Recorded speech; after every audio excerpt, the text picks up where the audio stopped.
on a nini na IDP na majorité na bango IDP c'est le parti bango za premier ministre na bango te bacha Kabuya bacha comment il Kabundi Kabundi te bango zo de FCC bazongisa les 2 ans avec Ilou Kamba mon professeur à l'université de Kinshasa que moi je considérais que dans Maëlle bango ba biyenda bloqué ki bango ya mboka etambolité si vous voyez FCC bolongoli Ilou Kamba FCC musu botier amusa so blocage était on a évité vision peut-être yoza mo panzi sango que tout na ba limbola nga vision za vision nini na wal barako vision chef d'état vision on a ba limbola ba congolais te ba vision za vision nini ça fait 2 ans maintenant ba que vision blocage tout le monde est le côté ngap souci ngezali l'assiette des congolais est en train de diminuer par rapport à la deuxième année na otambola kana nzela mona ba mbutezi ngizala ka tu imagines déjà comment mbogeza likolo eza mawa mingi pona yango ezali na okaka deuxième grossesse ezali ngolo mususu te tozela eloka sikero bimakuna te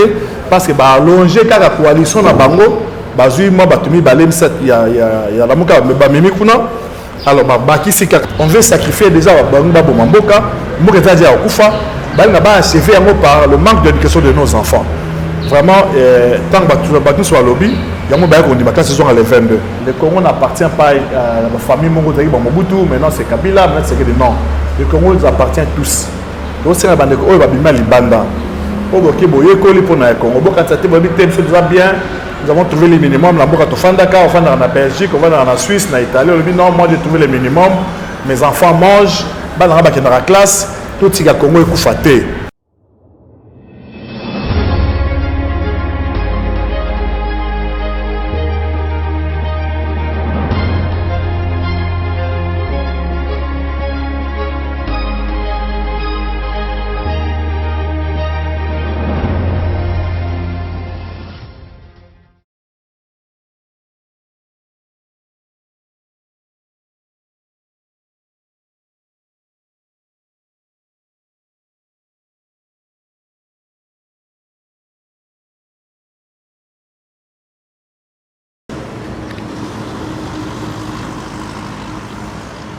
Bande Gobalandi à la chaîne de vérité www.PSTR Télévision, vous allez bien au conception de la bande Bino, Bande Gobalandi émission vérité de tout côté, Mbote na Bino il pas union sur nos amis et c'est vous allez toujours dans un moment Joël pour vous allez bien au fan qui bosse à poste téléviseur na Bino pour na Rolanda émission vérité de tout côté et on est chaque fois na se présente à l'émission na Bino na senga Rabino était beau continuer pour s'abonner massivement pour na rater actualité surtout politique congolaise vous allez faire couler beaucoup d'encre et salivité. Voilà, avant de commencer mon émission, j'aimerais dire un grand merci à Joël Gonako, chasseur d'images, vous allez sur ma caméra.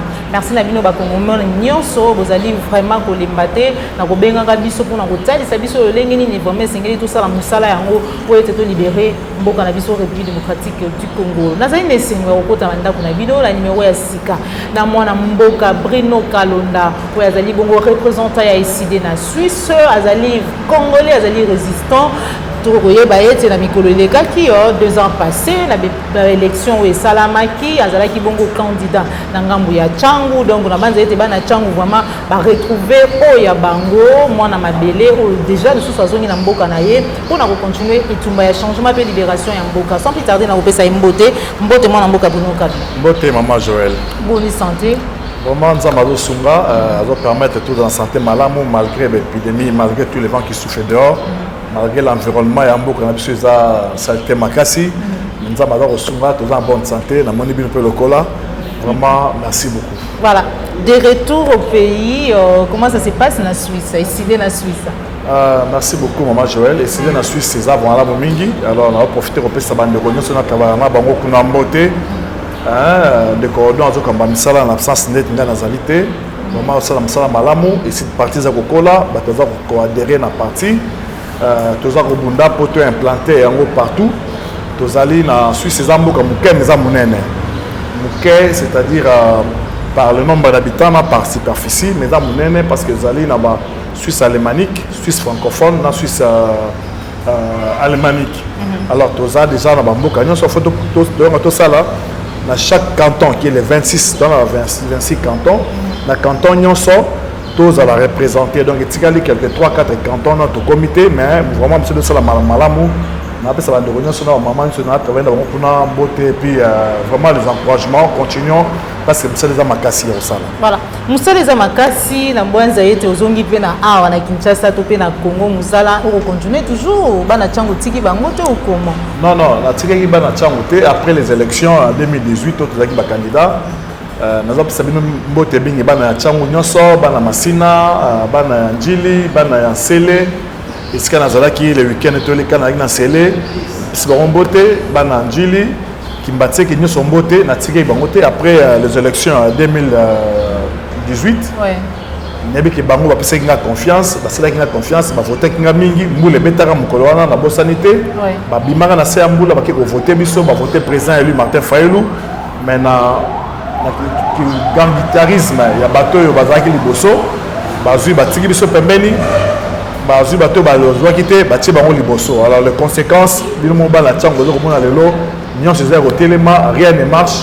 En tout cas na mawa mingi pourtant bato bino bapesaki confiance bazi batie pembeni na vision na programme ya tonga mboka oyo batie yango pembeni bato zo bunda to pe maki muke pona après les maponami on avait vraiment beaucoup investi na musala yango to mona ki absence zaki mingi mais ce qu'on a garanti ba la tchamu ke na zongi na zana bino ensemble donc tikite to tikite vraiment to tikite parce que jusque là moi je me considère encore votre personne confiance ba la tchamu je considère encore que na za pona na bango tous les temps 5 ans je pouvais pas les laisser donc na bandi ko tambola na tambola ki le week-end passé na zaki na masina week-end où na zaki na sele dans le week-end prochain na Kimbatseke.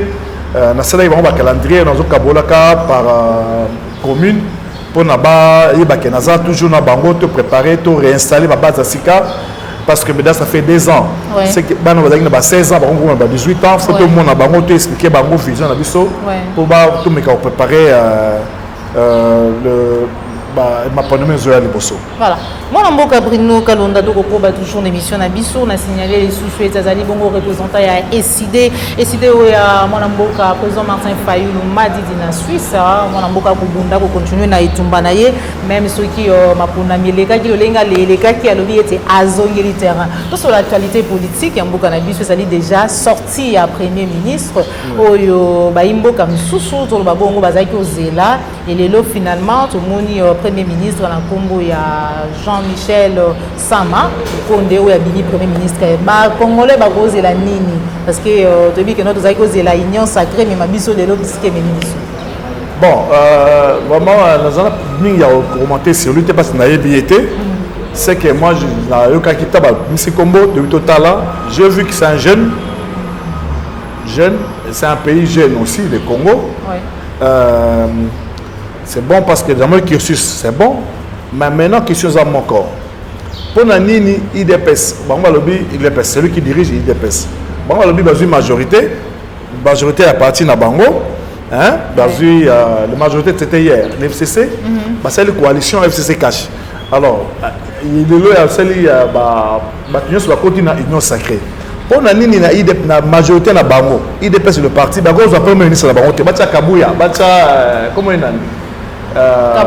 Kabundi te baki sont FCC bazongisa donc ça sert à rien non mais ba photo de mia ba tout le monde ba photo pas moi la photo que c'est un monsieur qui est proche de Kabila qui est proche c'est pas de Moïse c'est vraiment proche il y a Kabila comment bazui mutuna o confiance na bango te o regarde dans les années déjà na minute oyo de 2 ans avec Ilukamba mon professeur à l'université de Kinshasa que moi je considère que dans Maël bango ba yenda bloquer ki bango ya mboka etambolité si vous avez sur FCC bolongoli Ilukamba FCC musu botier amusa sur blocage était et puis bon ça va congolais qui attendent quelque chose de bien que noir doit se bloquer parce que besoin de prendre besoin ya bino de parce chatter pour que le congolais attende un résultat donc c'est-à-dire maman mboka mata fala lobaki avec non union sacrée les alliés n'ont pas deuxième grossesse c'est-à-dire que va élargir coalition na bango na maman va transfige ya la muka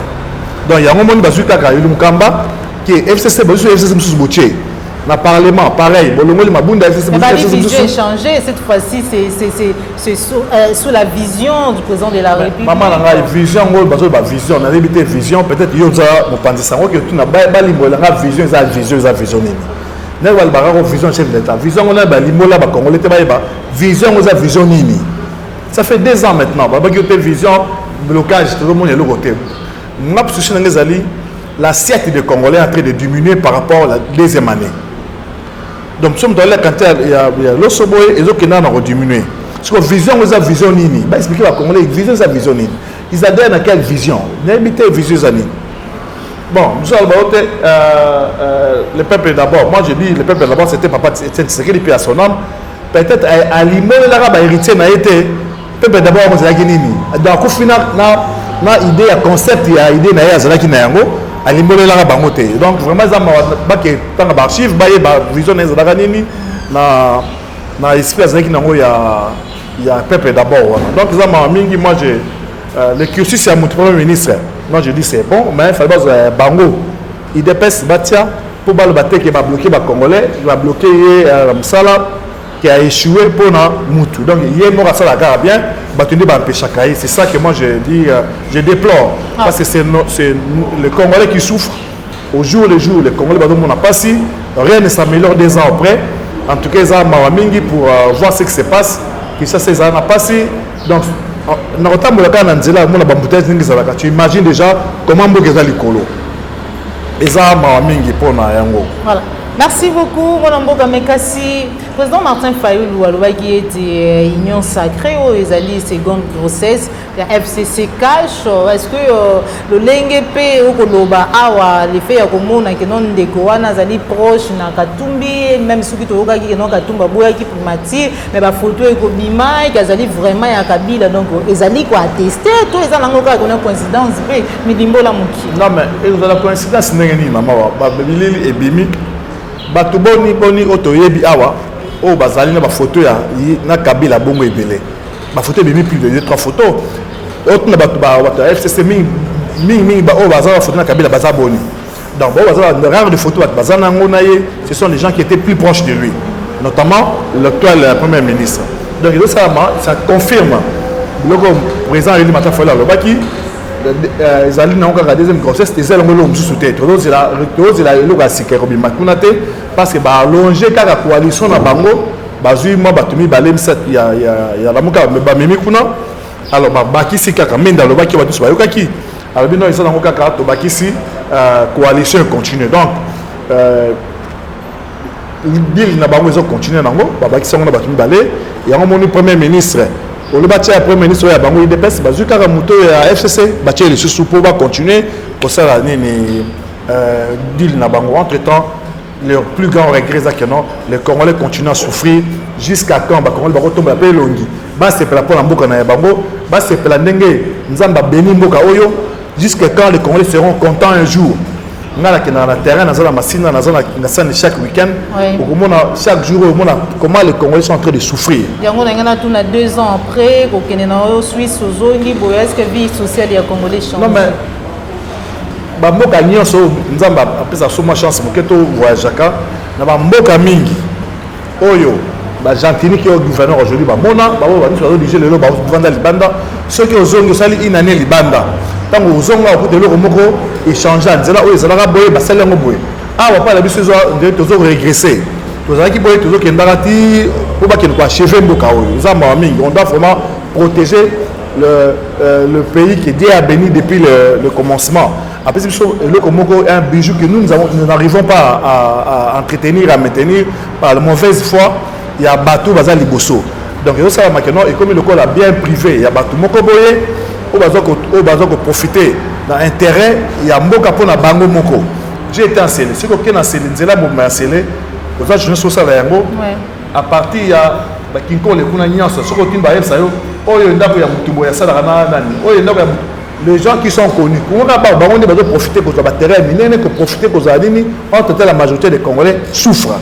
Et ça, correctement, le Congo n'appartient pas à une famille quelconque, n'appartient ni à Kabila, ni à Tshisekedi, appartient à nous tous Congolais. Ils appellent Congo, ils ont participé à Fayulu, Congo, Congolais. On doit faire que l'intérêt du Congo, les Congolais, ils sont profiter na yango yango moni bazo sala ke bazo na bolingo ya Congo le kola ba président Eli Martin Fayulu ba biso yo bo sala ke non on fait nous éloigner pour to mais Dieu est juste, Dieu est vivant. On va arriver un jour, il y a zone c'est le Congolais, c'est mort, ils ne sont les yemba, tout lever les francs longtemps courbés, pour continuer comme ça la bonne côté. Voilà. Pour finir, vraiment, dans le Kalunda, conférence de presse, il y a président Martin Fayulu qui vraiment m'a rebellé, mais notamment à Prométhée qui était action, ils ont bandago salama pour la maïtali buzungi ya bana na kelasi, pour compter quand sur le terrain. Pour apparemment essayer des vraiment en rolala, ça veut que notre télé aux awan et l'ombe, on aura des serres joués, là, on a battu sur bazali pour accompagner le président Martin Fayulu. À quand ba action? Non mais au monité, na ba mboka nyonso bana ba okenda classe nyonso za okangama ba kangi ba magasin ba kangi ba restaurant ba kangi ba bar ba boîte de nuit nyonso za okangama mais ba tikili bana ba kende classe parce que beaucoup qui empêcher bana parce que nous na Congo awa les parents sortent le matin pour se débrouiller pour amener un pain le soir bana ba tikeli nanda ko sont abandonnés à eux-mêmes donc ils sont exposés à aux qui sont malades mais Dieu merci que les enfants bazar, ils peuvent être les porteurs, mais bazar, ils vont devenir malades na bango mogote. Il fallait, il s'est fait l'oba. Il fallait, le président du matin fait l'oba. Pour pas faire la classe, c'est ça normal dans Mboka. On veut sacrifier déjà Bangba Bomboka, Mboka Dia Okufa, Banga ba achevé par le manque d'éducation de nos enfants. Vraiment, tant que nous soit lobby, il y a mon bail qu'on dit ma classe saison à les 22. Donc, en respectant les gestes et barrières, il faut savoir que la base va protéger, la base va se protéger, mais la classe continue parce qu'en restant dehors, nous sommes en train de former les bandits pour qu'on achève bien ces pays. Donc les actions au Salama, pour continuer la Msabao, que Congo est Bango, tout la Msabango, alors c'est des bolobés à la tête, tout le Salama Makasi, le veille patriotique au Salama, tout le temps que ça va Congo Bolingo à Congo, tout le temps que ça va Congo Balamuka.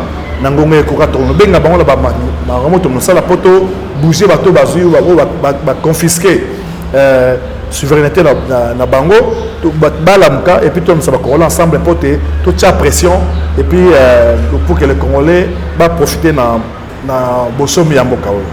Matondo mingi mona mboka Bruno Kalunda bande ko balandi ya Piscare télévision la chaîne de vérité la chaîne qui vous informe en temps réel.